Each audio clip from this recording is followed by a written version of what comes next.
Muy bien. Bueno, queridos amigos, muy buenas noches. En esta ocasión de nuestro programa Quality Talks 2023, que es una actividad de microformación de nuestra organización New Medical Leaders.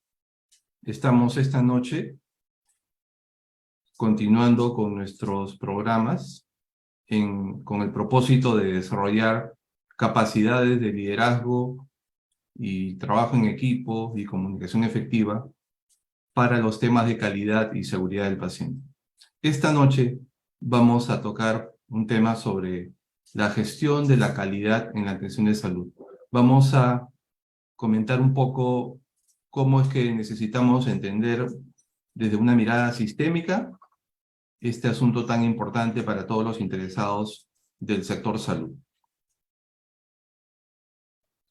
Entonces, la agenda de hoy va a tener básicamente 4 elementos. Vamos a hablar un poquito de lo que es el enfoque de sistemas, ¿no? Es un aspecto muy importante que hoy por hoy se necesita tener una mirada integral de los temas de sistemas de salud en el contexto de la gestión de la calidad. Luego vamos a buscar entender un poquito la calidad como concepto importante a definir, la calidad en la atención de salud fundamentalmente. Vamos a aprender un poquito sobre las bases de este tema y nos referimos fundamentalmente a las metas, a las dimensiones de la calidad de la atención. Y finalmente vamos a hablar un poquito de cómo se necesita empezar un plan de gestión de la calidad de la atención de salud, que es una tarea fundamental para cualquier institución, cualquier oficina de calidad que pretenda avanzar de manera estructurada en el logro de objetivos de calidad para la atención de salud.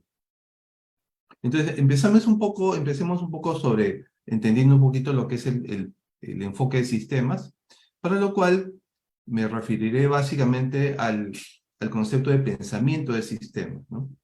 Y como ustedes saben, un sistema es un conjunto de componentes que trabajan de manera interdependiente, con una ruta definida, buscando un objetivo común, buscando un objetivo adecuado, ¿no? Centrado en las necesidades de salud de las personas.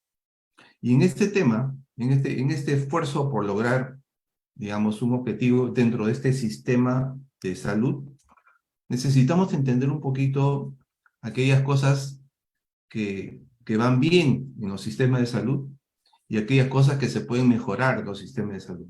Y para eso necesitamos entender un poquito el modelo, la manera como nosotros buscamos entender el sistema de salud. Siendo el sistema un conjunto de componentes, por lo general nosotros lo comprendemos como un conjunto de partes que tienen pues lazos estrechos, comunicaciones, ¿no? Coordinaciones, y que evidentemente dependiendo de la magnitud del sistema vamos a poder tener un sistema de mayor alcance o de mucho más alcance o de pequeño alcance, ¿no? Esa es la mirada tradicional de lo que es un sistema de atención en general, ¿no? Como ustedes saben, los sistemas pueden ser sistemas de transporte, sistemas de comunicaciones, sistemas pues de servicios de agua y desagüe, alcantarillado, ¿no? Y en general todos los sistemas buscan un propósito definido, ¿no? Entonces, llevar electricidad, llevar agua, ¿no? Llevar comunicaciones, etc. En el caso de salud necesitamos entender un poquito que el sistema de salud busca brindar bienestar y calidad de vida para las personas, ¿no? Pero en los sistemas de salud siempre va a haber dificultades, va a haber condiciones que pueden no ser las mejores, en las cuales todos sabemos que trabajamos en la región, en Latinoamérica y en el país propiamente, ¿no? En nuestro país. Entonces, aquellas circunstancias que suceden de manera favorable, positiva, ¿no? Que todos nosotros nos enorgullecemos de conseguir, son los eventos, ¿no? Son los logros, ¿no?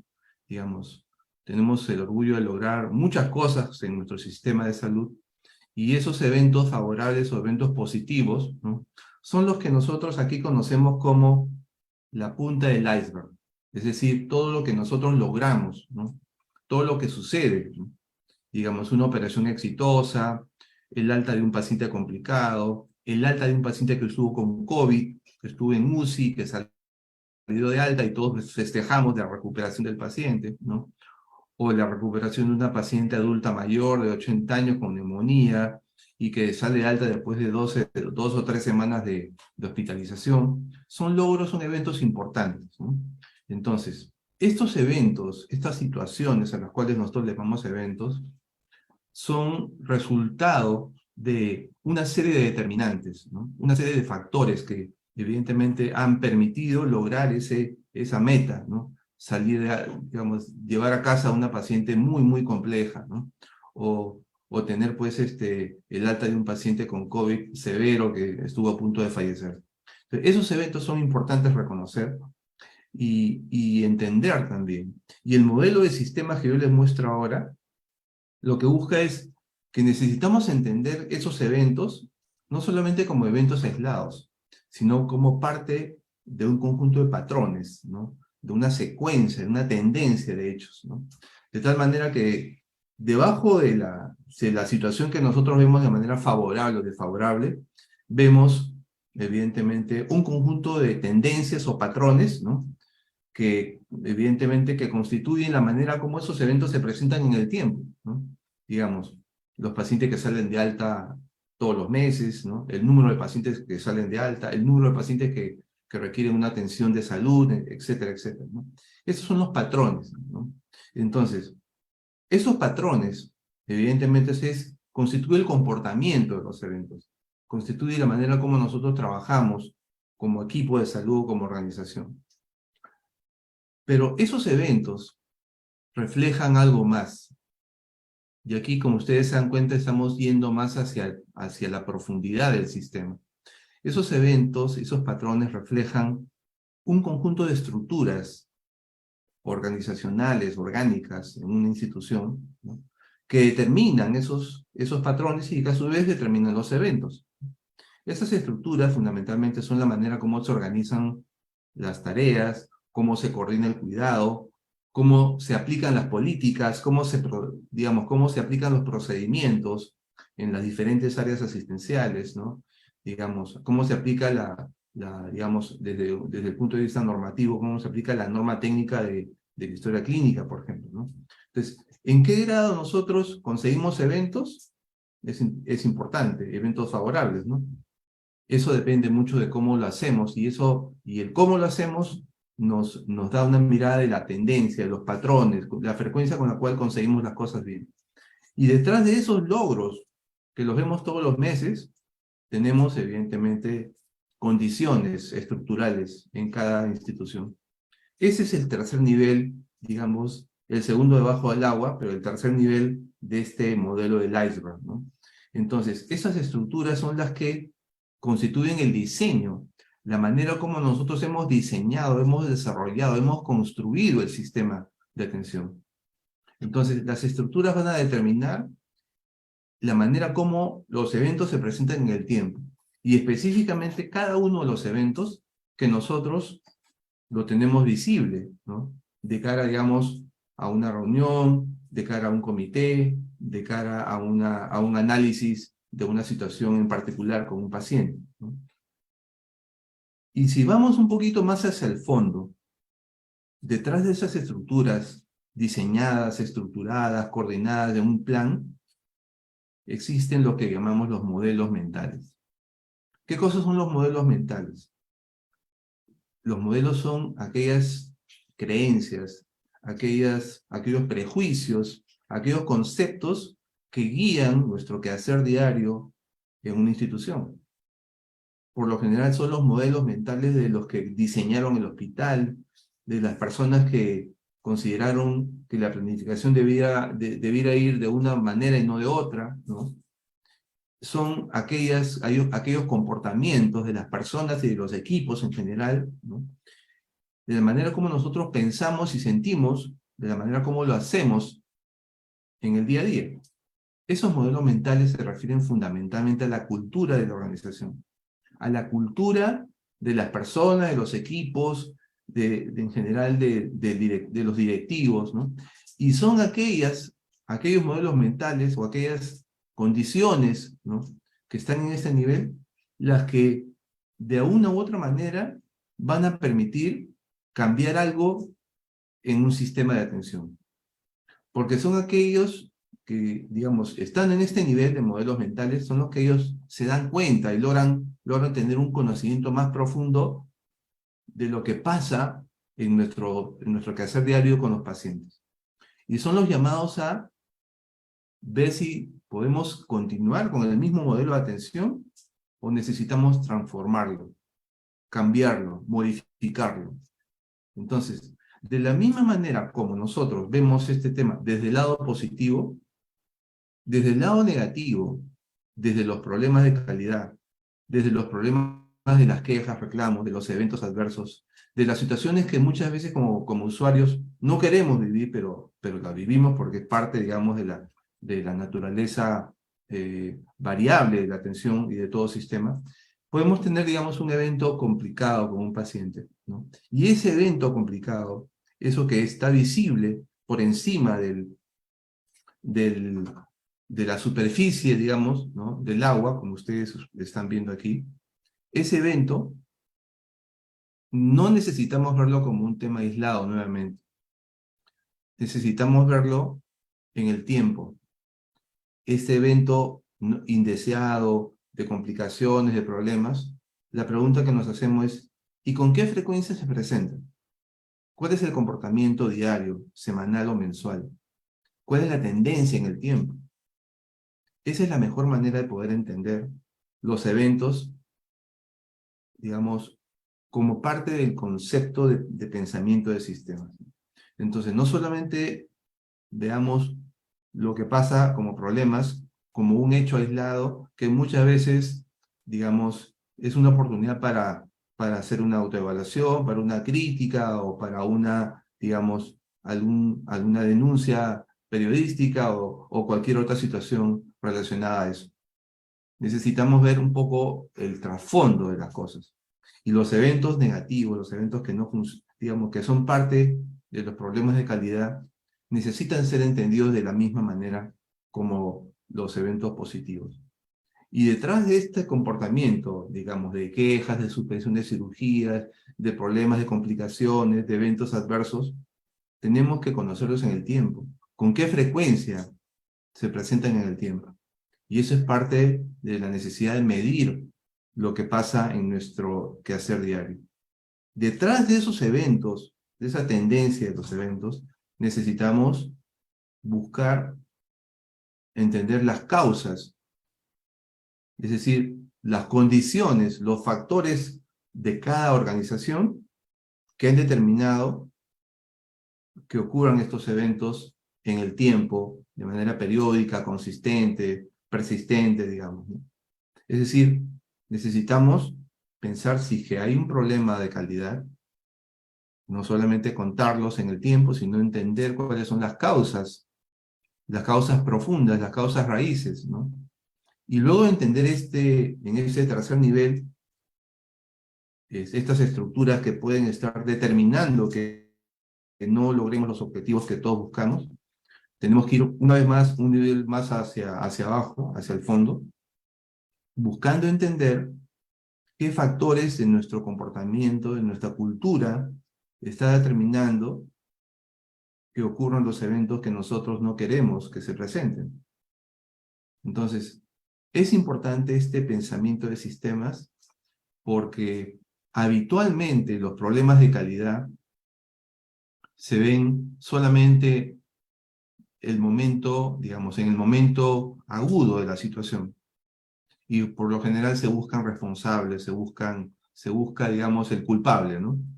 Cuando en realidad los problemas de calidad son problemas multicausales. Y para poder entenderlos mejor y buscar una solución, necesitamos ir un poco hacia el fondo. Tenemos un problema X, digamos, ¿no? Una queja importante. ¿Con qué frecuencia se presenta la queja? ¿Cuál es la tendencia de las quejas en el tiempo? Semanal, mensual, bimestral. Y detrás de esas quejas, ¿cuál es el análisis de la queja? O de las quejas. ¿Qué cosa ha determinado? ¿Qué cosa está causando las quejas?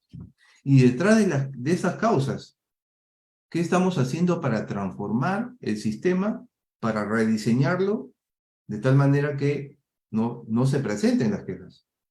¿Bien? Entonces, esa es la manera como nosotros buscamos entender los problemas de calidad desde la perspectiva de los sistemas. Y un sistema de atención de salud, como ustedes conocen, es un conjunto de componentes, ¿no? Aquí les muestro fundamentalmente un modelo de 4 niveles, pero pueden haber otros modelos, ¿no? Este es un modelo muy importante, publicado hace ya algunos años, ¿no? Donde el paciente es el centro de la atención, donde el paciente es realmente el objetivo primario, el propósito de todo sistema, ¿no? O sea, no es el hospital de alta tecnología, por supuesto que no son los equipos de última generación, ¿no? Sino el paciente mismo, ¿no? El paciente y su familia. Entonces, ese es el primer nivel. El paciente y su entorno cercano. El segundo nivel es el equipo asistencial, es decir, el equipo de primera línea, que tiene a su cargo el cuidado del paciente. Y aquí en este equipo de primera línea tenemos a los médicos, las enfermeras, a los tecnólogos, a los nutricionistas, a los trabajadores sociales, a todo el equipo que de cara a, digamos, al paciente busca hacer lo mejor que sabe hacer. ¿Bien? Detrás de este equipo existe digamos, una organización, ¿no? Un hospital, un centro de salud, un instituto, que tiene ya procedimientos definidos, ¿no? Y que evidentemente necesita organizar los recursos necesarios para que el equipo asistencial, el equipo de primera línea, brinde la atención de calidad al paciente. Pero además, en este sistema de atención, en este modelo, tenemos un entorno más macro, ¿no? En el cual, evidentemente, vemos que un hospital no está solo. Estamos hablando de una red de hospitales, ¿no? Estamos hablando de que hay un marco regulatorio, hay normativas, hay la Ley General de Salud y una serie de normas que vienen, digamos, a consecuencia de ello. Y por supuesto hay un conjunto de políticas que están buscando direccionar y guiar para que todo el equipo de salud busque hacer las cosas de la mejor manera, ¿no? Entonces, este es el modelo de atención. Y por supuesto, el objetivo primario es que todos los equipos trabajen de manera coordinada, que todos busquen fundamentalmente mejorar la calidad de vida, el bienestar del paciente, con una atención de calidad y de excelencia. Sin embargo, todos conocemos que los sistemas de atención en el mundo, y en nuestro país también, tienen sus desafíos. Todos los sistemas de salud tienen desafíos. Y el principal desafío, yo coloco aquí, es la pobre organización, la fragmentación del sistema de atención. Hemos, evidentemente, durante la pandemia, hemos visto con claridad la carencia de muchos aspectos de organización, de coordinación, de recursos suficientes, de financiamiento, ¿no? Y esto se ha visto de manera muy visible con la dificultad para hospitalizar pacientes, ¿no? Porque no habían camas de hospitalización, no habían camas en cuidados intensivos tampoco. Entonces, tenemos aquí una serie de aspectos que entender para mejorar, ¿no? Problemas de diagnóstico, por ejemplo, problemas de diagnóstico en pacientes crónicos, en pacientes con diabetes, en pacientes con neoplasias, ¿no? El problema del error diagnóstico es un problema importante también que hay que conocer, ¿no? Uno de los aspectos más importantes que hemos visto en los últimos 3 años es digamos, la condición de no involucramiento del personal de salud. El personal trabaja, pero no está involucrado directamente en la calidad de la atención. Por lo general, sigue indicaciones, sigue políticas, pero de acuerdo a los estudios existentes, tiene un nivel, digamos, un nivel bajo de involucramiento. Y este es un aspecto que necesitamos reconocer y mejorar, porque la mejora de la calidad de la atención de salud se da a través de las personas, no se da con las leyes no mejoran esto, las políticas tampoco. Constituyen un marco, por supuesto, un marco de lineamientos, pero la mejora de la calidad lo hacemos nosotros, el personal de a pie, digamos, ¿no? Entonces, por supuesto que hay necesidades importantes como la provisión de insumos, el mantenimiento de equipos, ¿no? Y muchos otros retos que todos conocemos. Sin embargo, uno de los aspectos más importantes en el tema de calidad propiamente es la falta de entrenamiento. La falta de entrenamiento del personal de salud en los conceptos de calidad, de mejora continua, de seguridad del paciente. Y por ese motivo nosotros estamos trabajando permanentemente todas las semanas con una charla en estos temas con la finalidad de poder desarrollar mejores capacidades en todo el personal de salud. Entonces, yendo un poquito ya al punto que siempre nos convocan, ¿no? Nos preguntamos qué cosa es la calidad, ¿no? En realidad la calidad es un concepto multidimensional, ¿no? No existe una definición única, hay múltiples definiciones y hay evidentemente diferentes maneras como definir la calidad. También hay diferentes ángulos o perspectivas, ¿no? Diferentes maneras de mirar la calidad, ¿no? Por ejemplo, la calidad del producto, de un teléfono móvil, por ejemplo, la calidad del servicio, por ejemplo, la calidad de un servicio de taxis, ¿no?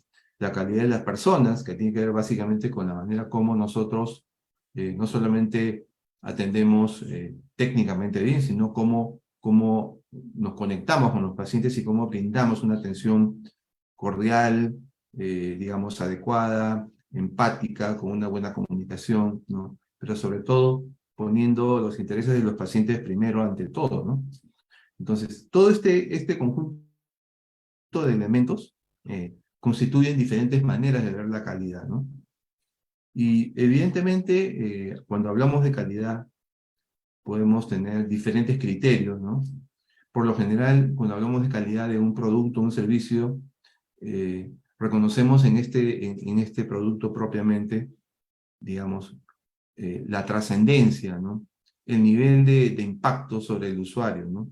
Entonces hablamos de un excelente restaurante porque brinda un servicio pues de primera, ¿no?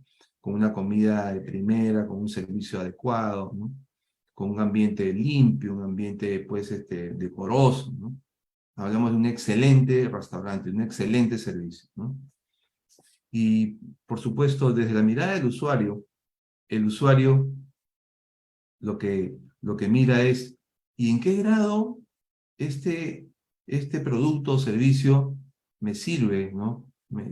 Digamos, es útil para mis necesidades, ¿no? Está listo para usarlo, es adecuado para mí.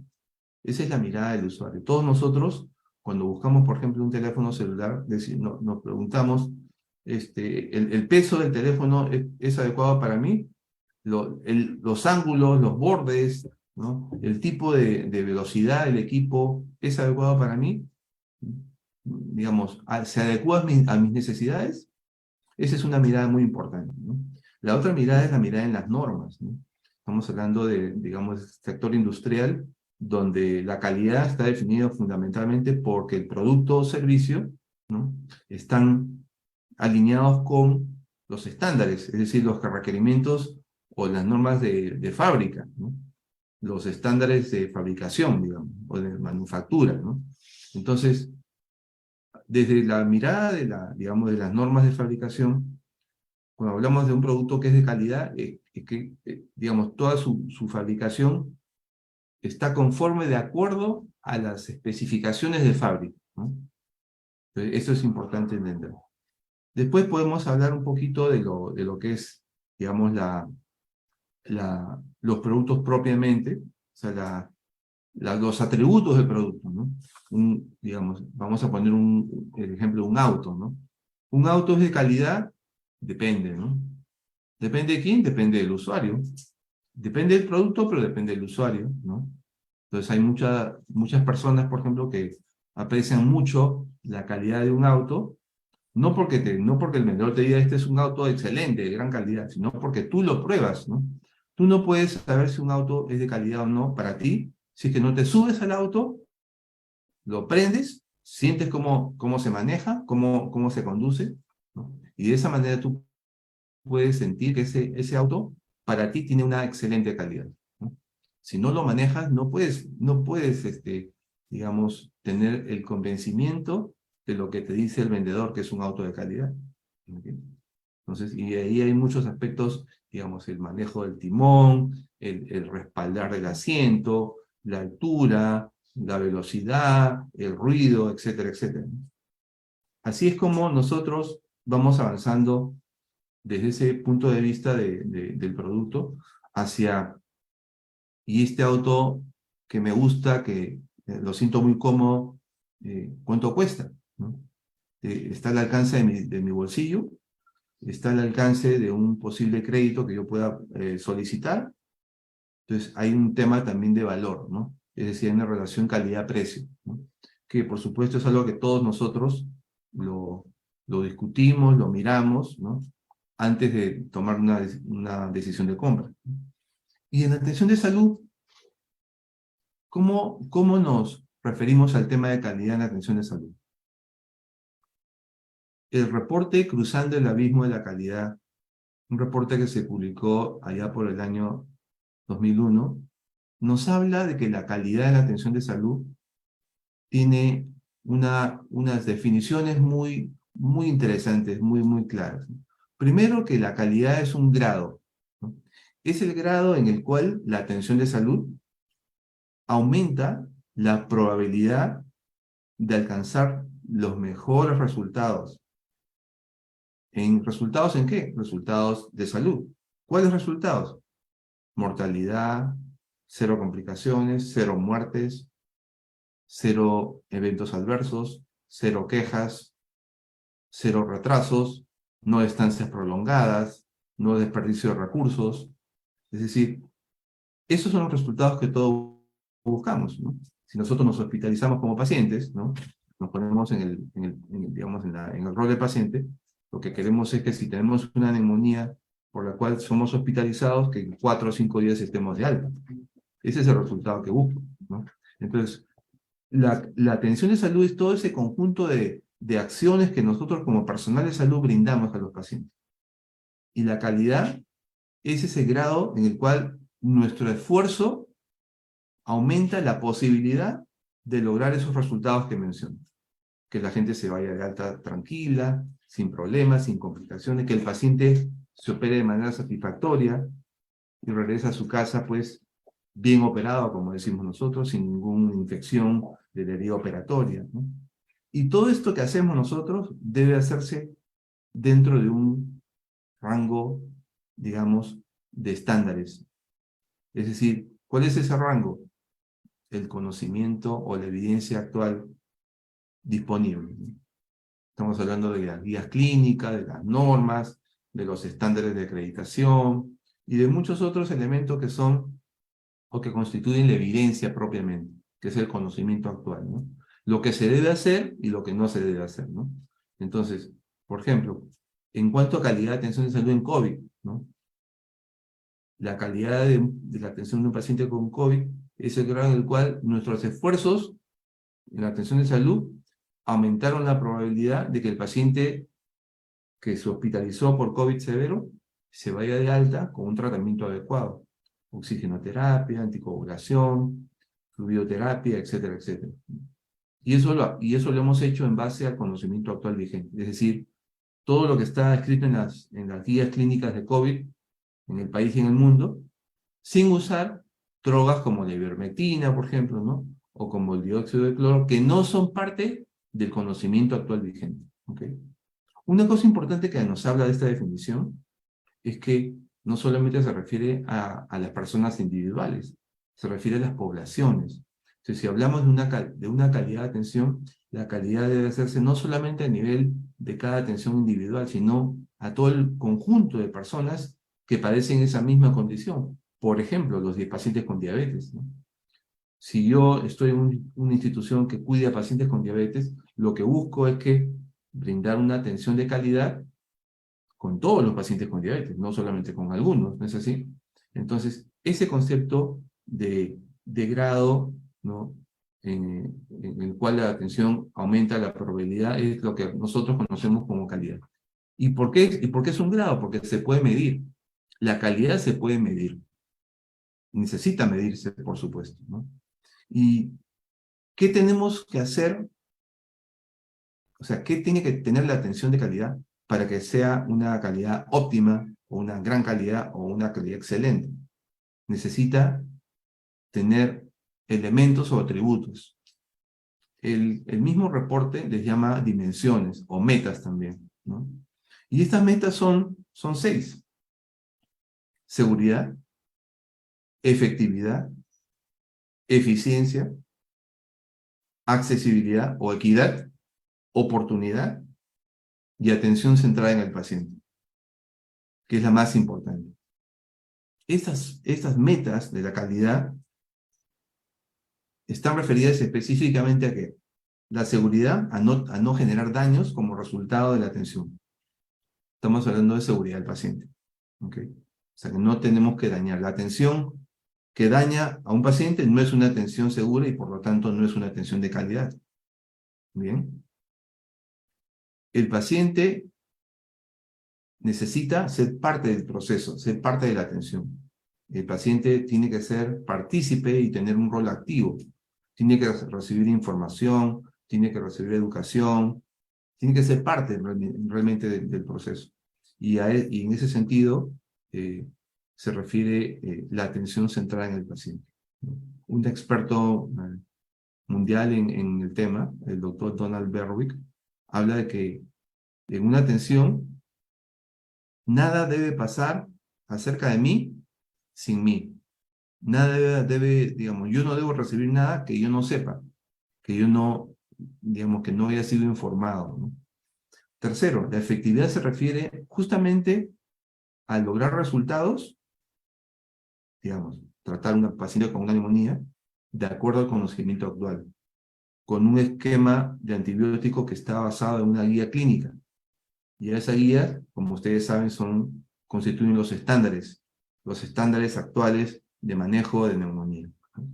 Entonces, si yo logro que un paciente salga de alta, recuperado completamente, entonces me estoy refiriendo a una atención efectiva. Logró resultado, salió de alta, mejoré de la neumonía. Pero si no sigo el estándar, si no sigo la guía clínica, si utilizo antibióticos que no son los más adecuados, evidentemente voy a correr el riesgo de no lograr el resultado. Es decir, va a ser una atención inefectiva, ¿no? Y por eso es importante que los estándares se respeten, ¿no? Se interioricen, se conozcan, ¿no? Evidentemente, en algunos casos pueden haber excepciones, ¿no? Pero en general los estándares deben ser la guía esencial, ¿no? La guía que nos permite poder lograr los mejores resultados y tener una atención efectiva. Una atención eficiente se refiere a una atención sin desperdicios, ¿no? Una atención de yo uso racionalmente los recursos.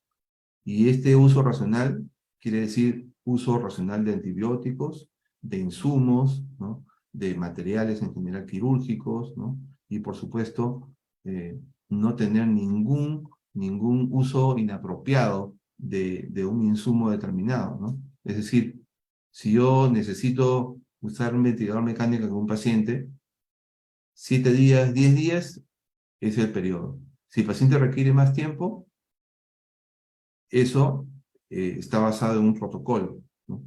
Pero cuando el paciente ya está mejorado, ya está superando la enfermedad, lo primero que tenemos que pensar es, ¿este paciente necesita seguir en ventilación mecánica? ¿No? Entonces, digamos, cuanto más pronto lo saquemos del ventilador, lo vayamos monitoreando, va a ser mejor, porque días adicionales pueden generar mayor riesgo de neumonía asociada al ventilador, ¿no? Y los últimos 2 puntos se refieren a temas de oportunidad, es decir, de atenciones que se dan en un contexto tan complejo que generan retrasos, ¿no? Retrasos en la atención ambulatoria, retrasos en la programación de cirugía, retrasos en una serie de aspectos como por ejemplo el manejo diagnóstico en pacientes hospitalizados, que muchas veces toma mucho tiempo, ¿no? Por las condiciones en las cuales trabajamos, ¿no? A veces no hay reactivos de laboratorio, a veces hay problemas con la biopsia, o a veces hay alguna dificultad de algún tipo, que esto genera retrasos en el manejo, ¿no? Algo que lo podemos hacer en 2 días, lo hacemos en 4, ¿no? Y finalmente, el tema equitativo. Esto es un tema fundamental, cada vez más importante. Se refiere a que no debemos tener barreras para la atención de salud. Barreras de mucha, digamos, de mucha naturaleza, ¿no? Ejemplo, tengo un paciente que está hospitalizado y hace un evento neurológico. Necesito tener un neurocirujano o un neurólogo que permita poder atender al paciente, ¿no? Si no lo tengo, tengo que llamar a alguien que tiene que venir en 2, 3 horas, ¿no? O en 4 horas. Tengo ahí un problema no solamente de oportunidad, sino de equidad, ¿no? Porque ese paciente no está teniendo, digamos, tiene una barrera para que reciba la atención adecuada en el momento en que lo necesita, ¿no? Entonces, estas son las metas de la calidad, y estas son las metas que nosotros necesitamos ir comprendiendo cada vez más, porque esta es la base, fundamentalmente la base para manejar. Pero los líderes de la calidad necesitan entender estas 6 metas, porque necesitamos trabajar con el sistema de gestión de calidad, que debe incorporar las metas dentro de los diferentes componentes del sistema de gestión de calidad. Los expertos opinan que, digamos, el sistema de gestión de calidad en el país tuvo un avance interesante, ¿no? Muchos avances conceptuales digamos, de planificación. Sin embargo, en la práctica, digamos, en la parte operativa, hay muchos retos todavía que no se pueden conseguir. Entonces, necesitamos reformular el sistema de gestión de la calidad en salud. Lo hemos visto siempre como 4 cuadrantes, ¿no? Planificación, organización, información y garantía y mejora. Sin embargo, actualmente hay otros componentes, hay muchos otros elementos que incluir, y uno de los cuales considero que es el tema de la transformación digital.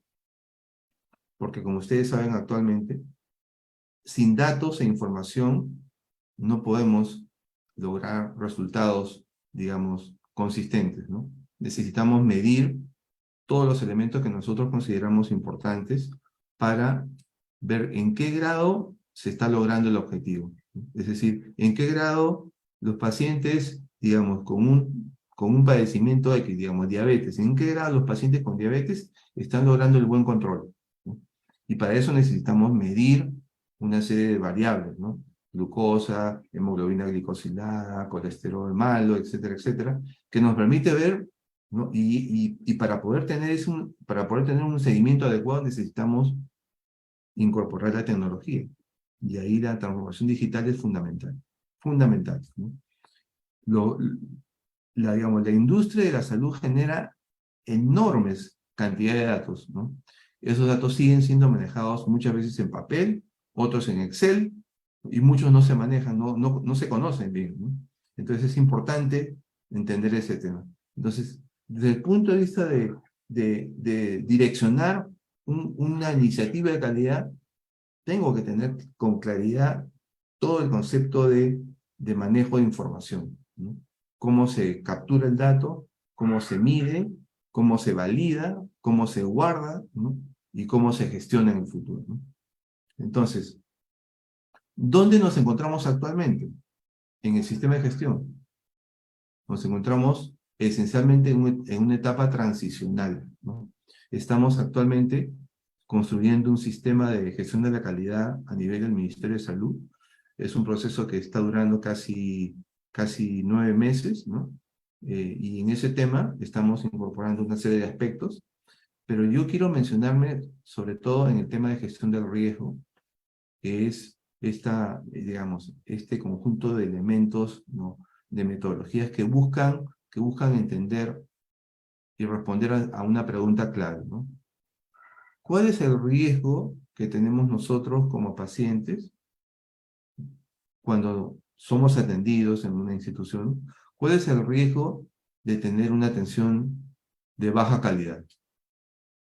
¿Cuál es el riesgo que tenemos nosotros de, al ser hospitalizados, de sufrir un evento adverso? ¿Cuál es el riesgo que tenemos al ser operados quirúrgicamente de tener una infección de herida operatoria? Una infección de herida operatoria que puede prolongar nuestra estancia hospitalaria, ¿no? Y eso evidentemente no es una atención de calidad. Entonces, miremos siempre el concepto de riesgo, que es un tema fundamental, muy importante. La pregunta que nos hemos debido hacer hace algún tiempo es, en nuestra época de lluvias, ¿cuál es el riesgo de que las poblaciones vulnerables, es decir, aquellas que están cercanas a las quebradas, sufran o se vean afectados seriamente por los huaicos? Pregunta clave, ahora, hoy por hoy, una pregunta fundamental, ¿no? ¿O cuál es el riesgo que tenemos nosotros de que después de un terremoto tengamos muertos, tenemos heridos, tenemos pérdida de material, ¿no? Entonces, la pregunta clave es cómo nosotros concebimos el riesgo en nuestras vidas y en calidad más aún todavía. Entonces, el segundo tema es, si queremos gestionar la calidad en una institución, lo primero que tenemos que hacer es, aparte de conocer primero a qué nos referimos y cuáles son las dimensiones de la calidad, es cuál es el análisis inicial, en qué situación me encuentro, cómo está mi calidad de atención, en la seguridad, en la efectividad, cómo está en la atención centrada en el paciente, en el tema de eficiencia. Entonces necesito hacer un análisis situacional. Evidentemente, muchas cosas han funcionado, muchos resultados óptimos, pero lo que funcionó en el ayer, antes, ahora probablemente no funciona. Y aquí les traigo una foto de un libro muy bueno que ustedes, les aconsejo que lo puedan conseguir. Se llama Lo que te trajo aquí no te llevará allá, de Marshall Goldsmith. Nos habla de la necesidad de estar permanentemente cambiando nuestras estrategias de acción dependiendo de la circunstancia actual. Por supuesto, las soluciones del ayer van a ser siempre diferentes que las de hoy. El problema es que muchas soluciones del ayer siguen vigentes, es decir, tenemos normas, por ejemplo, del año 2009, que no se han modificado. Entonces, desde el punto de vista del liderazgo, tenemos que entender que hay cosas que tienen que cambiarse. O sea, no podemos conformarnos con el estado actual de las cosas. Tenemos que ser muy proactivos, tenemos que ser transformadores, tenemos que buscar cambiar las cosas, ¿no? De lo contrario, si no cambiamos nada, la cosa va a seguir igual, y si seguimos igual, vamos a tener los mismos resultados del ayer. Complicaciones, eventos adversos, quejas, reclamos, no acreditación de hospitales, ¿no? Entre varias cosas, ¿no? Entonces, en ese análisis de situación, un aspecto que tenemos que reconocer es cuál es el potencial que tenemos para lograr cosas. Porque si bien es cierto, muchas veces en los análisis situacionales, pues nos quedamos con lo negativo, ¿no? Siempre nos quedamos, nos falta esto, pero no. Tenemos que buscar encontrar el potencial. Es decir, la capacidad que tenemos actualmente y lo que podemos conseguir con esa capacidad. A eso le llamamos potencial. Entonces, el potencial es, como se dice, es el elemento que nos va a permitir, desde el punto de vista optimista, salir adelante en un escenario tan complejo como un sistema de atención de calidad, un sistema de gestión de la calidad en un país. Y para eso, teniendo evidentemente claro cuál es mi potencial, qué conozco, qué sé hacer, qué domino, ¿no? ¿Qué área domino? Necesito yo cambiar con cierta agilidad. Y ahí tengo que, digamos, armar un equipo de trabajo para poder avanzar de manera rápida. Ahora conocemos las metodologías ágiles, ¿no es así? Cuyo periodo de tiempo de proyecto ya no son 9 meses ni 6 meses, son mucho más cortos, son 3 meses, digamos, 3 semanas, ¿no? Para resolver problemas muy puntuales, ¿no? Y lo que buscamos en todo esto, cuando nos preguntamos dónde nos encontramos hoy, es, quiero ser o quiero lograr una atención efectiva, es decir, una atención que logre resultados. Y la segunda pregunta es, ¿estoy logrando una atención segura? ¿Estoy logrando una atención sin dañar a los pacientes? Son preguntas potentes, son preguntas muy importantes que como líderes tenemos que hacer, ¿no? Entonces, para ir avanzando en tema de, digamos, de la gestión de la calidad, gestionar la calidad implica necesariamente elaborar un plan de calidad. No existe gestión de la calidad sin un plan de calidad. Y el plan de calidad tiene que estar enmarcado dentro de un plan superior. Nos referimos a un plan estratégico, ¿no? O un plan operativo. Generalmente un plan estratégico, donde la dirección de la institución busca, direcciona, ¿no? Avisora un escenario futuro diferente, ¿no? Y en ese escenario el plan de calidad va a tener un rol importante, ¿bien? Va a tener un rol clave, porque lo que busca es atención segura, atención efectiva, calidad de vida y mayor bienestar. El plan de calidad tiene que tener, evidentemente, una estructura, un marco de calidad, que por lo general es el marco que le da el sistema de gestión de la calidad. Pero si el sistema de gestión de calidad no está claro, tendremos una dificultad mediana para elaborar un plan de calidad. No una dificultad absoluta, por supuesto, porque podemos utilizar la información de la literatura, de otros planes de calidad de otros países, y eso nos va a servir como una guía, ¿no? Pero es importante. Si la institución tiene un plan previo de calidad, pues miremos el plan anterior, qué avanzaron, qué consiguieron y qué estuvo pendiente, digamos, de lograr, ¿no? Eso es importante. El plan de calidad tiene que tener objetivos claros. Objetivos, es decir, objetivos que respondan a la pregunta, ¿qué cosa estoy tratando de conseguir con esto? Que tengan metas claras, hacia dónde específicamente, hacia dónde quiero llevar la glucosa, de 500 a 120, la meta es menos de 130, perfecto. Es decir, tiene que tener conceptos claros, entendibles, ¿no?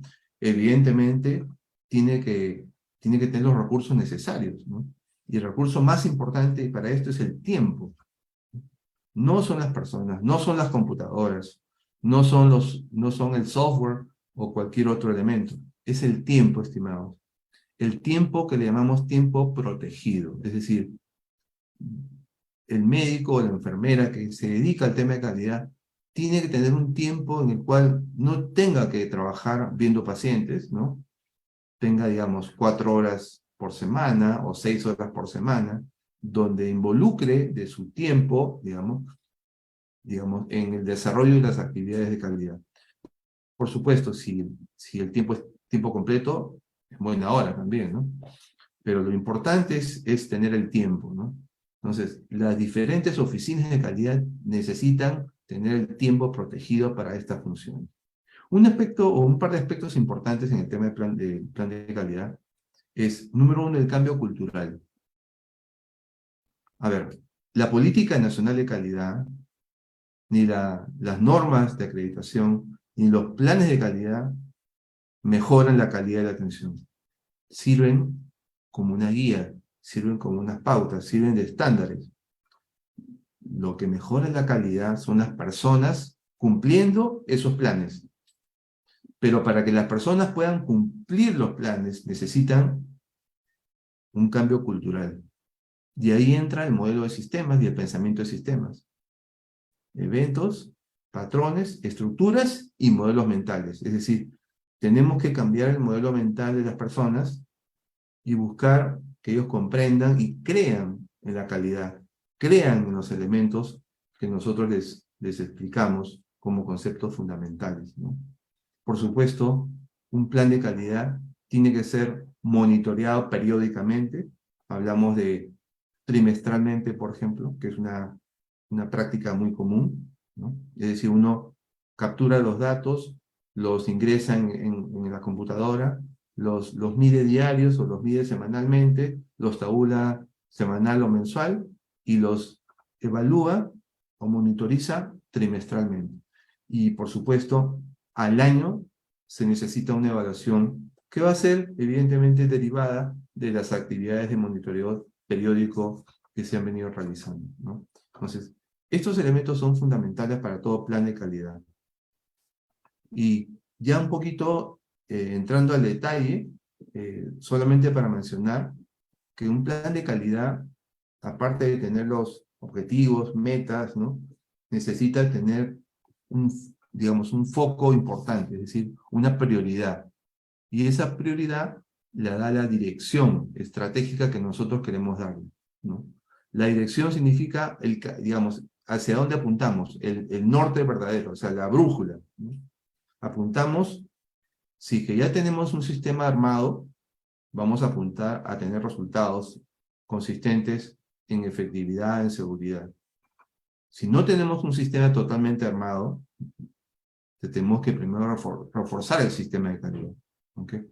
Si ya tenemos resultados en seguridad, en efectividad, en eficiencia, ya tenemos un sistema armado y lo que nos falta un poco es mejorar la satisfacción del paciente, por ejemplo, entonces nuestro foco va a ser más en el usuario.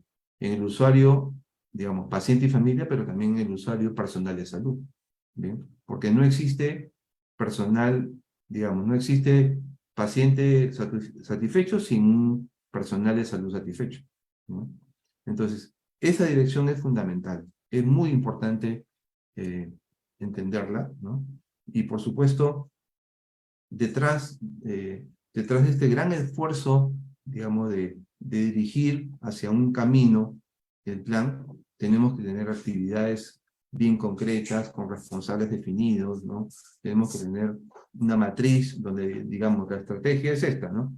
Las actividades del 1 al 5, del 1 al 10. Cada actividad tiene un responsable, y tiene un seguimiento, un monitoreo, y tiene un cronograma, ¿no? Y los recursos, por supuesto, disponibles necesarios, ¿no? Entonces, un aspecto importante que tenemos que nosotros lograr cuando hacemos el análisis de la situación de la calidad en cualquier establecimiento es que el resultado final no puede ser un documento que se, digamos, encarpete, que vaya al cajón. Tiene que ser un documento atractivo para todos. Debe ser un documento que permita decir, mira, acá tenemos brechas en esta área, en este tipo de atención, en este tipo de pacientes. Es decir, nos encargaremos de que en el análisis de la situación definamos dónde tenemos que empezar, dónde hay necesidad mayor de abordar la calidad. Pacientes en cuidados intensivos, pacientes con COVID, pacientes con diabetes, pacientes con, digamos, con condiciones neoplásicas, ¿no? Es decir, va a depender mucho del análisis que hagamos y lo que encontremos nosotros, ¿no? Muchos aspectos por priorizar, por supuesto, ¿no? Y tenemos que usar las herramientas que todos conocemos, ¿no? Armar equipos de trabajo, identificar líderes asistenciales que guíen al equipo, ¿no? Podemos usar entrevistas, encuestas, podemos preguntarle a la gente cómo se sienten, que nos den la información. Podemos usar herramientas como la matriz de priorización, ¿no? Es decir, lo importante es que tengamos que utilizar herramientas que permitan definir, voy a empezar con esta área, voy a empezar con este problema, voy a empezar con este reto. Y por supuesto, una vez que defina a dónde voy a elegir, ¿no? Entre varios aspectos. Salud materna, por ejemplo, hospital materno infantil. No, aquí mejor no quiero dedicarme a la emergencia. No, me interesa más el COVID. Perfecto. No me interesa el área crítica porque soy intensivista. Perfecto. En el tema ambulatorio, ¿no? Tenemos que empezar a mirar, digamos, en algo muy sencillo. Quiero mejorar los tiempos de espera. Ok, perfecto. ¿Quieres mejorar? Genial. O sea, ¿quieres mejorar el tiempo de espera o la satisfacción de un paciente? ¿O quieres mejorar la capacidad de atención del uso de guías clínicas? ¿O quieres mejorar la seguridad? ¿Qué cosas quieres mejorar? Tengo que decidir a qué me dedico, ¿no? Y por supuesto, si yo quiero mejorar, digamos, los tiempos de espera, necesito establecer un objetivo SMART, específico, medible, alcanzable, ¿no? Realista y definido en tiempo, ¿no? Ejemplo, ¿no? Quiero reducir el tiempo de espera. Ok, ya, pero reducir el tiempo de espera no es un objetivo. La fórmula para esto es reducir, un verbo, ¿Qué cosa? Tiempo de espera. ¿En cuánto? 50%. ¿Para cuándo? O en 4 semanas. ¿En dónde? En consultorio externo. ¿Y en qué tipo de pacientes? Los pacientes con mayor tiempo de espera o los pacientes con, digamos, algún tipo de condición en particular, digamos, adultos mayores que no tienen por qué esperar mucho, ¿no? Es decir, esta fórmula es importante conocerla, ¿no? Yo quiero incrementar la satisfacción de los pacientes, ok, quiero incrementar en 40% para octubre, si estoy, digamos, en enero 2021, para octubre 2021. Este es el resultado de un proyecto que hicimos, ¿no? En la emergencia. Entonces, es importante entender entonces los niveles de atención en el cual yo me encuentro, los problemas de cada nivel y poder ir avanzando analizando las metas, ¿no? Las metas de la calidad no son temas conceptuales. Las metas nos sirven para delinear líneas, o sea, para definir líneas de acción. Ejemplo, en seguridad tenemos prevención de eventos adversos. En efectividad, implementación de guías clínicas. En atención centrada en el paciente, mejora de la satisfacción del paciente. En eficiencia, reducción de la estancia, por ejemplo, ¿no? O de los tiempos de espera. Entonces, estas metas me sirven para poder ir armando un proyecto de manera integral, ¿no? Y, por supuesto, la calidad, como decía Edward Deming, ¿es responsabilidad de la gerencia? Sí, porque son los que están llamados a gerenciar y a liderar. Pero, finalmente, la calidad es tarea de todos, ¿no? Existe digamos, un marco un marco regulatorio global, esto es de la OMS, ¿no? Donde tenemos una serie de pautas que nos ofrecen la OMS para poder avanzar en el tema, ¿ok? Esto lo vamos a desarrollar en 2 talleres que vamos a hacer próximamente, ¿no? Pero lo importante es que tengamos esa secuencia, digamos, tengamos esa capacidad de seguir una secuencia, ¿no? Donde tengamos un diagnóstico inicial, prioricemos siempre a qué nos vamos a dedicar al trabajar un plan de calidad, definir un objetivo general, definir algunos específicos, definir metas claras, y para lograr la meta necesitamos maneras de lograrla. Esas maneras se llaman estrategias. Cada estrategia puede tener 1, 2, 3, 5 actividades, y cada actividad tiene que tener un responsable, ¿no? Con un cronograma de tiempo definido y con recursos necesarios para avanzar. ¿Ok, amigos? Entonces, esto es lo que necesitamos ir trabajando, porque buscamos darle estructura a los planes de calidad, ¿no? Un plan de calidad no puede ser solamente un elemento clave, un elemento, digamos, un texto escrito, tiene que ser un elemento dinámico, ¿no? En ese sentido, nosotros seguimos trabajando en nuestros talleres, ¿no? Nuestro próximo taller de liderazgo va a ser el 1 de abril en la Cámara de Comercio. Aquí lo que buscamos es desarrollar capacidades, identificar potencialidades de cada uno de nosotros y de ustedes, ¿no? Identificar esas propiedades adecuadas que tenemos para liderar iniciativas de calidad. Y cuando hablo de liderar, no me refiero a dirigir, sino me refiero a inspirar, a comprometer, a identificar agentes de cambio, a identificar aquellas barreras que nos impiden lograr, es decir, destrabar algún mapa de ruta, identificar obstáculos que no me están permitiendo avanzar. El liderazgo digamos, no se define como la capacidad de dirigir o de comandar algo. Se define como la capacidad de persuadir y de influir en un grupo de personas que van a seguirte y van a lograr contigo, ¿no? Y con ellos una tarea en particular, un proyecto, un plan o una iniciativa global, ¿no? No olvidemos que el liderazgo no es un concepto, digamos, del superhéroe que lo controla todo, no. El líder lo que busca es armar un equipo de trabajo para lograr objetivos en calidad, en seguridad y en experiencia del paciente, ¿no? Ese es nuestro propósito en New Medical Leaders. Nuestro propósito es desarrollar nuevos líderes clínicos que tengan un impacto positivo, necesitamos liderazgos institucionales, pero también necesitamos líderes, nuevos líderes y agentes de cambio para mover lo que nosotros vemos en el día a día como problemas de calidad. Creemos que un factor importante, determinante en el tema del avance de la calidad es la carencia de líderes, la ausencia de liderazgo en muchas instituciones. Entonces necesitamos fortalecer ese tema. Muchas gracias por su atención y estamos aquí para poder contestar preguntas.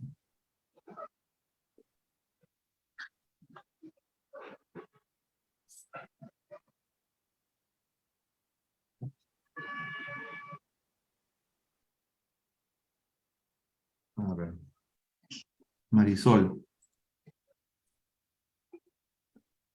Hola, sí, ¿Cómo estás, Marisol? Buenas noches, cuéntame. buenas noches. Yo trabajo, soy jefe del servicio de hospitalización del Hospital Nacional Arzobispo Loaiza. Estoy muy agradecida por estas pautas que nos están dando, porque para mí son clave en un proceso que hemos iniciado en este año, que es la implementación del modelo de cuidado integral de salud por curso de vida para la persona, familia y comunidad en el Hospital Loaiza. Entonces, yo me siento muy entusiasmada porque me está dando las pautas me está ordenando, porque ya teníamos ya toda la idea, pero en estos pasos que nos ha mostrado, veo que es mucho más metódico bueno, uno era felicitarle y mi pregunta era, ¿qué experiencia tiene usted de la implementación de este modelo en un hospital de tercer nivel como es el Loaiza, por favor? ¿Y qué criterios de calidad podríamos implementar allí? Gracias. Muchas gracias, Marisol.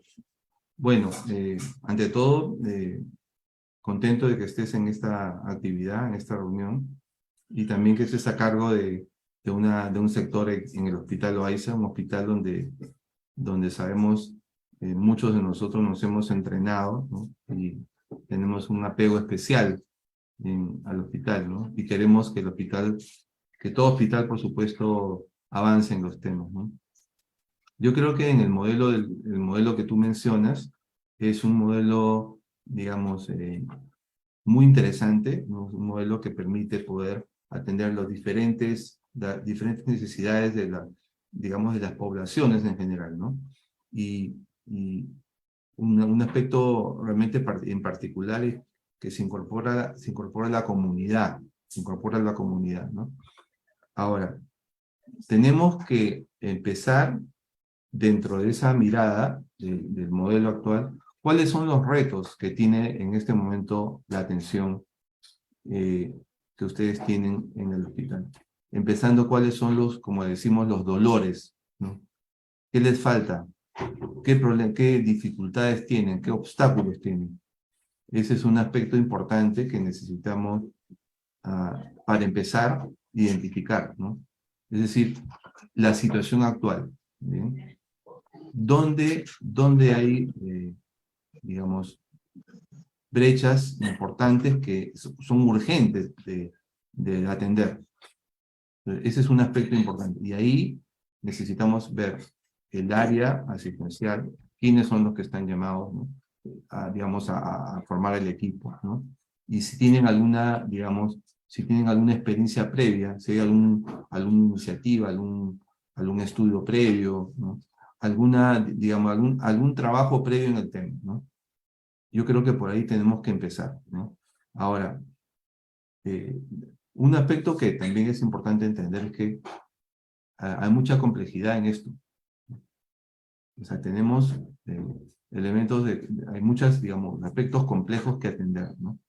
Y uno de los principales aspectos que caracterizan la complejidad son las personas, ¿no? ¿Con quiénes cuentas para trabajar esto? Entonces, si no tienes la gente adecuada, si no tienes la gente que te apoya, entonces necesitas formar gente, por ejemplo. Son preguntas que, digamos, antes de llegar a, digamos, formular un objetivo determinado, necesitas tener claro cuál es tu prioridad, con qué gente cuentas, ¿no? Cuáles son, digamos, la presión externa, tienes, digamos, el grupo de pacientes que te exigen, ¿no?, a través de las encuestas, o tienes el director que te exige, o tienes INDACOPI, o tienes su salud, o tienes algún otro factor externo que te está diciendo, aquí hay un problema, por favor resuelvan, ¿no? Entonces, más allá del detalle del modelo que tú buscas, ¿no?, yo creo que en este tema estamos hablando de una palabra clave, que es la implementación. La implementación. Ahora, un modelo de este tipo, evidentemente requiere varias actividades, ¿no? La primera actividad, la primera, digamos, tarea para ustedes es armar un equipo de trabajo. Un equipo entre, vamos hablando, 3, 5 personas, ¿no? Máximo 7 personas, máximo. Yo diría 3 a 5 personas, ¿no? Máximo 7, para que comprendan la importancia del modelo, para que conozcan el modelo, para que lo entiendan y definan, digamos, luego de haber conocido lo que quieren, qué cosas están tratando de conseguir. Digamos, si tú me regalas, digamos, una preocupación, digamos, ¿no? Por ejemplo, yo te preguntaría, ¿cuál es tu principal preocupación, digamos, en ese tema? Ah, eh, bueno, nosotros venimos desarrollando una encuesta de insatisfacción por el método CERCUAL desde hace más de 10 años, que se interrumpió 2 años por la pandemia, en el año 2020 y 2021, pero en noviembre del año pasado se ha vuelto nuevamente a aplicar esta encuesta de insatisfacción que mide consulta externa, hospitalización y emergencia. Y en hospitalización tenemos un 66.5% de insatisfacción, lo cual nos deja con un 33% de satisfacción, y para mí eso es crítico. Y bueno, las causales son muchas, ¿no? Pero el reflejo, podríamos decir, como un termómetro, es el tiempo de estancia hospitalaria, ¿no? Que pese a que hemos estado cumpliendo lo que dice la norma, ¿no? De todas maneras tenemos estancias muy prolongadas en relación a procesos muy engorrosos, no estandarizados, que demoran mucho la atención. Por ejemplo, un CEPRE, ¿no? Para un prequirúrgico dura, o en un paciente hospitalizado puede durar hasta 10 días. Entonces tenemos 10 días a un paciente estable esperando un CEPRE para una intervención, y cuando viene la intervención pues tenemos problemas de salas, que no hay suficientes salas, no hay turnos operatorios. Hay una serie de factores que hacen que esa estancia hospitalaria sea muy prolongada. Hay muchas otras cosas más, pero yo quisiera centrarme en esos 2 puntos, ¿no? La insatisfacción del usuario y al mismo tiempo el indicador de estancia que no está bien. Claro. Por ejemplo, en el tema, digamos, podemos empezar por el tema de estancia, digamos, ¿no? Ahí es importante reconocer la manera como se trabaja en la hospitalización, ¿no? Si yo quiero mejorar la estancia, primero tengo que entender, digamos, a qué nos referimos con la estancia. O sea, necesito tener el indicador. ¿Cuál es la estancia? ¿Cuál es la mediana, el promedio y el rango de la estancia en una sala? No sé, 4 primeras, 3 primeras, ¿no? ¿Ok? Necesito tener ese dato, ¿ok? Ese dato concreto. Pero como mencioné al comienzo, no tener el dato del mes, necesito tener el dato de todos los días, todos los meses, o sea, el patrón, ¿entienden? El patrón, la secuencia, lo que mencioné como pensamiento de sistema. Una vez que tenga ese patrón mes a mes, ¿no? Ese indicador, yo voy a poder saber cómo lo modifico, hacia dónde quiero modificarlo. Entonces, hay elementos, por ejemplo, que tengo pacientes de larga estancia que están determinando que la estancia sea más de 15 días, digamos, ¿no? Esos pacientes que me alargan la estancia, por lo general son pacientes muy, muy complejos. Muy complejos. Entonces, ¿qué sucede? Son variaciones absolutamente, digamos, especiales de la calidad, tienen una condición grave, digamos, falla renal crónica, tienen un problema diabético, ¿no? Entonces, eso te van a prolongar la estancia, ¿ok? Entonces, si yo quiero mejorar la estancia, tengo que yo quiero reducir la estancia, ¿no? Tengo que decir, a ver, ¿qué casos me elevan la estancia? Entonces, tengo ahí diabético, tengo ahí falla renal crónica, tengo pacientes con alguna condición seria, neoplásica, ¿no? Ese es un aspecto, ¿ok? Para saber qué pacientes me jalan la estancia hacia arriba. Pero también tengo que reconocer que hay muchos procesos que son súper lentos. Si yo tengo una paciente que requiere una CEPRE, entonces la pregunta es, ¿en cuánto tiempo yo debo responder una interconsulta para hacerse la CEPRE? ¿2 días? ¿3 días? Yo debo definir ahí digamos, un estándar. Digamos que defino como 3 días, ¿ok? 2, 3 días, digamos, como máximo. Vamos a poner 3 días como máximo. ¿Qué tengo que hacer para que esos 3 días se cumplan? Tengo que mirar, evidentemente, el proceso digamos, de ejecución, de planificación de la CEPRE. A lo mejor tengo 100 pacientes esperando la CEPRE. Entonces tengo ahí un problema. ¿A quién priorizo? ¿A los que están esperando por consultorio o a los que están en hospitalización? Es un tema de gestión, ¿ok? Donde la prioridad la deberían tener la hospitalización. Entonces, pero, ¿qué sucede? ¿Quién dirige el área de la CEPRE? Un gastro, ¿no es así? ¿Quién es el jefe? ¿Quién gestiona ese tema? ¿Quién lidera el tema? Quién quiere cambiar la capacidad de respuesta de la CEPRE, de realizar la CEPRE, de 10 días a 3 días? ¿Quién lo quiere hacer? Si nadie lo quiere hacer, tenemos un problema. Les pasa por la decisión de las personas, pero las personas lo tienen que entender en la medida en que ellos vean la problemática también. Por lo general, los líderes de cada área asistencial, los que hacen la CEPRE, los que hacen el mapa, los que hacen el ecodoppler o que lo hacen, no sé, cualquier otro procedimiento auxiliar, no tienen el mismo sentido de urgencia que el jefe de piso, que el jefe de servicio, y que usted también, Marisol. Entonces necesitamos a trabajar con ellos, ¿se da cuenta? Mostrarles, mire, esta es la problemática, o sea, involucrarlos a ellos. De lo contrario, no avanzamos. Porque tienen los recursos, la cosa es planificar bien, ¿no? Si yo tengo un paciente con colangitis, o un paciente con pancreatitis colecistitis y mi paciente está delicado, hay una prioridad ahí.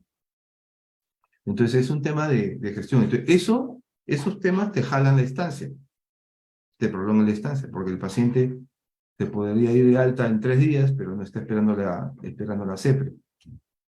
Pero al final la CEPRE no son 3 días de espera, son 5 o 10 días. Entonces tenemos ahí un tema operativo, ¿no? ¿Ok?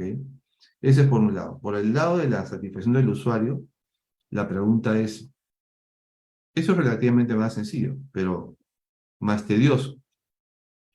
La pregunta es, cuando hablamos de satisfacción, ¿hablamos de qué cosa? Hablamos de 66%, ¿qué significa 66%? Vamos a poner 70%. ¿Qué significa 70% de satisfacción?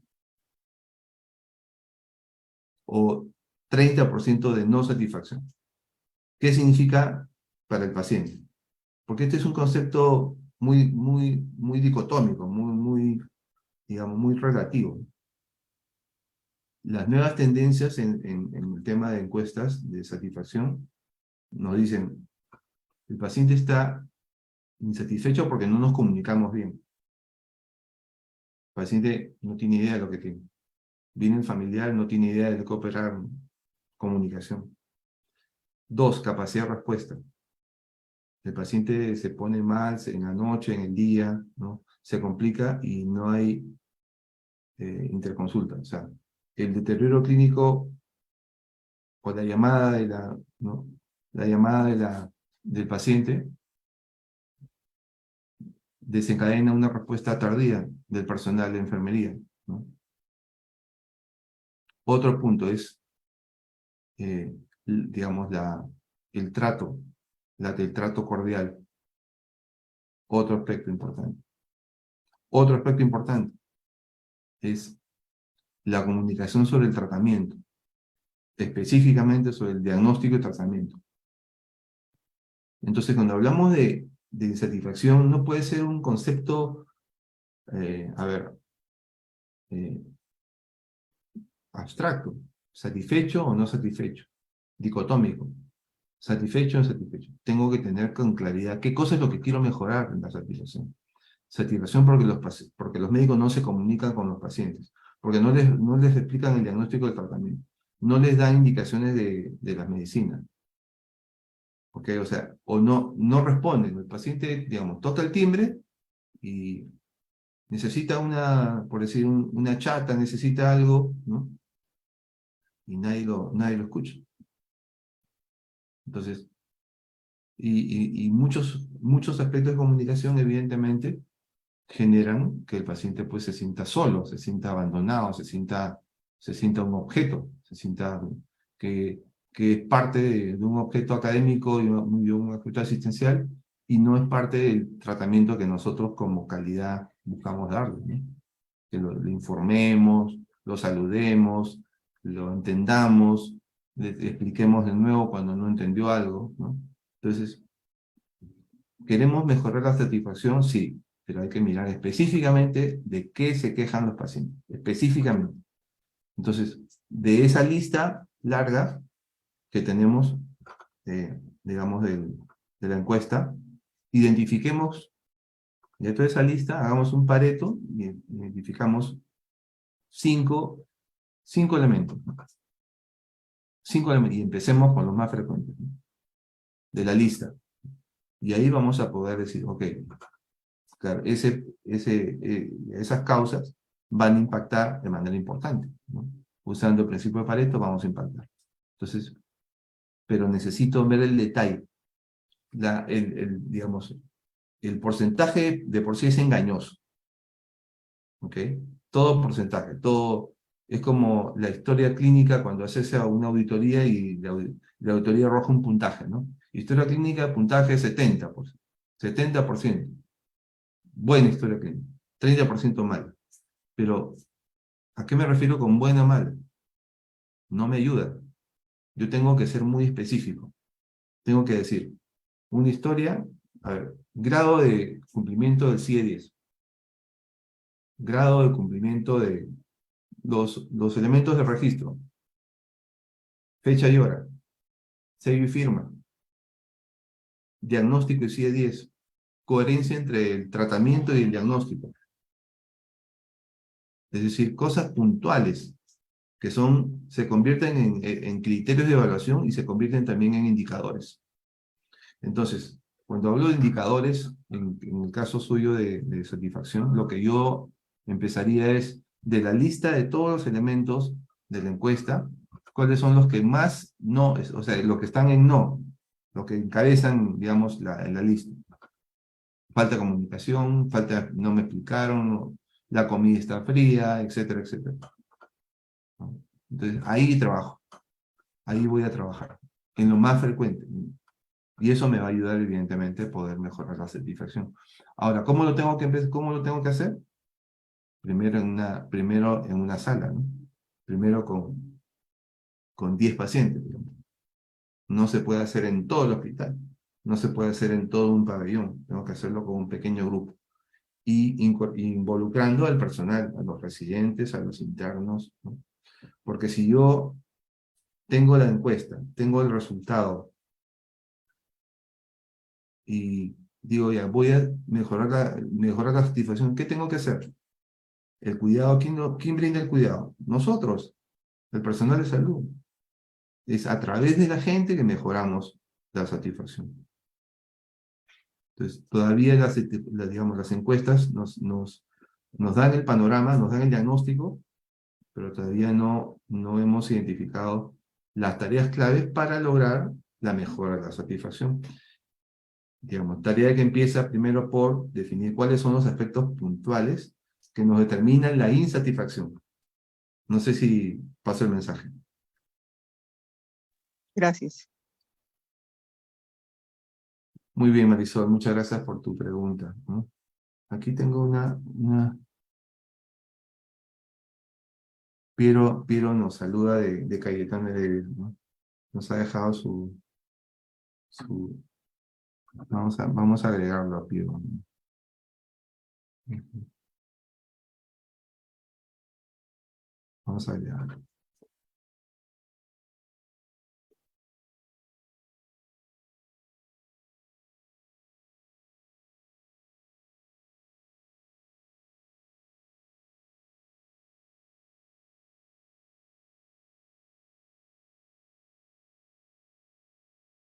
Ya está, ahora lo agregamos. Muy bien, ¿alguna pregunta?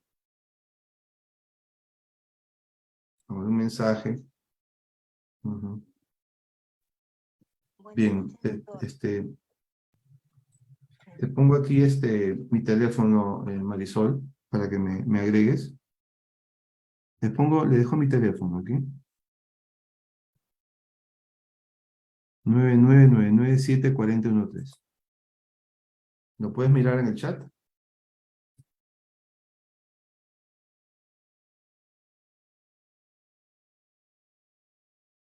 Perfecto, vamos a tomarle foto.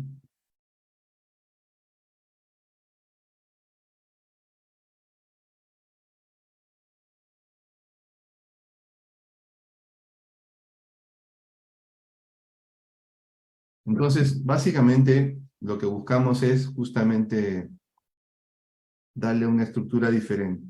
Un mensaje que aprendí hace mucho tiempo es, si quiero lograr cosas diferentes, tengo que actuar diferente, tengo que pensar diferente, tengo que planificar diferente, y tengo que tener una mirada diferente de lo que significa el sistema de gestión de calidad, de lo que es un plan de calidad, de lo que es, evidentemente, trabajar con calidad, ¿no? Son aspectos fundamentales que uno tiene que ir considerando, digamos, ¿no? Y en todo esto la palabra clave es aprendizaje. Aprendizaje permanente. Bien. Bueno, amigos, muchísimas gracias, ¿no? Ustedes tienen la información ahí. Síganos en nuestra fanpage de New Medical Leaders de Facebook, ¿no? Si están interesados en asistir al taller, por favor nos escriben al teléfono que les puse en el chat, ¿no? ¿Ya? Y estamos en contacto. Nosotros vamos a tener sesiones semanales sobre un punto determinado, ¿no? Así que ahí vamos a trabajar. A ver, Gina.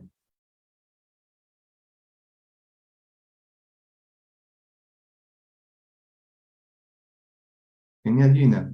Muy bien. Estamos en ese camino. Estamos en ese camino. Como coordinadora, Gina, evidentemente, tienes ahí un privilegio de trabajar el tema, y también tienes evidentemente una responsabilidad, ¿no? Así que tienen ahí, por favor, el contacto. Tenemos nosotros el propósito nuevamente de trabajar con el desarrollo de líderes, ¿no? Consideren seriamente la propuesta que estamos lanzando. Vamos a tener, aquí les pongo el correo.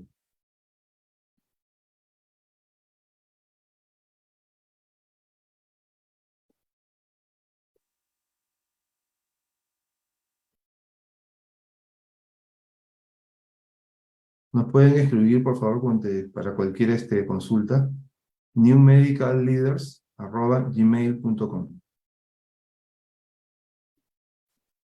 y al teléfono 999974013. ¿Ya? Perfecto. Vamos a tener el taller presencial el sábado 1 de abril. Es un taller de 8 horas en la Cámara de Comercio de Lima. Y vamos a tener un segundo taller virtual. Va a ser un taller más global, porque tenemos mucha gente de provincia y mucha gente de otros países que quieren participar, Argentina, México, Colombia. Entonces, queremos darles la oportunidad de que asistan presencialmente, por supuesto. Pero si no pudieran, va a haber un evento virtual también, ¿no? El evento virtual van a ser de 2 días, digamos, de 4 horas, 4 horas por día, por 2 días, ¿no? Así que ahí tienen el correo, newmedicalleaders@gmail.com. Listo. Bueno, amigos, esto ha sido Quality Talks 2023. Les saluda Juan Limo y nos estamos viendo próximamente. Buenas noches.